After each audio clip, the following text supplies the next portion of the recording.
RJ ini bagi saya, tadi saya katakan sesuai dengan hukum acara pidana yang baru di Indonesia, di mana RJ ini bisa diajukan secara resmi oleh terlapor, ya kan? Tapi karena pasalnya pasal 310 dan 311 pas Undang-Undang ITE tadi, ya, jadi terlapornya kan 8. Ya. Jadi walaupun satu yang mengajukan RJ, berarti itu sudah mengatasnamakan 8. Nah, setelah diajukan kepada penyidik kemudian menanggapi surat tersebut dengan memanggil pihak pelapor dan terlapor. Dalam waktu 7 hari dibuat kesepakatan dengan berbagai ketentuan, ya, misalnya ada kerugian diganti kerugian, ya. Tapi kalau hanya permintaan maaf. Jadi RJ ini karena barang baru sesuai dengan hukum acara pidana sangat sulit untuk dilaksanakan dengan kata-kata cukup minta maaf kemudian langsung SP3, ya. Jadi 7 hari tadi sudah dipenuhi. Kalau terjadi kesepakatan, kemudian hari ke-8 dilakukan dengan pencabutan laporan atau pengaduan. Nah, setelah diadakan pencabutan, hari ke-9 langsung diterbitkan SP3.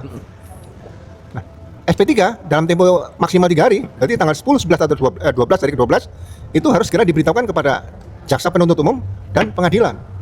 Berarti itu sudah selesai, perkara tidak maju karena sudah ada pencabutan laporan. Jadi bukan pemulihan keadaan satu persatu dimaafkan kemudian yang lain tidak, itu tidak bisa. Ya.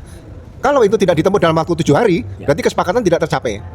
Nah, kalau kesepakatan tidak tercapai, berarti penyidik membuat berita acara tentang peristiwa waktu membuat kesepakatan, kemudian identitas para pelapor terlapor yang melakukan kesepakatan, kemudian dibuatkan berita acara tadi pembatalan kesepakatan atau pembatalan RJ. Nah, kemudian itu dimasukkan dalam berkas perkara dan segera dilimpahkan ke pengadilan, ke jaksa, ya, untuk disidangkan. Makanya kalau saya katakan RJ itu bukan hal yang ringan.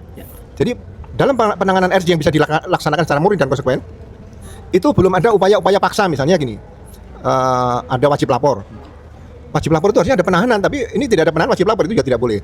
Kemudian misalnya ada satu pencekalan, apalagi ada penahanan, ya, benar-benar posisi seimbang antara pelapor dan terlapor, ya. Jadi kalau sekarang RJ-nya diterbitkan 2 orang pertama, kemudian tambah 1 orang, ya RJ-nya itu menurut saya sudah nyatakan batal demi hukum, ya. Jadi perkara dilanjutkan. Nah, perkara dilanjutkan, perkara 311 harus dibuktikan perkara pokoknya. Nah, saya di sini sekalian menyampaikan bahwa masalah dugaan ijazah palsu atau ijazah palsu ini kemungkinan ke depan nanti akan banyak kasus-kasus seperti ini. Nah, saya menyarankan itu dilaksanakan dengan azas hukum tentang ultimum remedium. Selesaikan dengan di luar hukum pidana, hukum administrasi. Itu bisa ditangani oleh PPNS atau pihak Kementerian Pendidikan, Kebudayaan, Riset dan Teknologi. Ini bisa ditangani.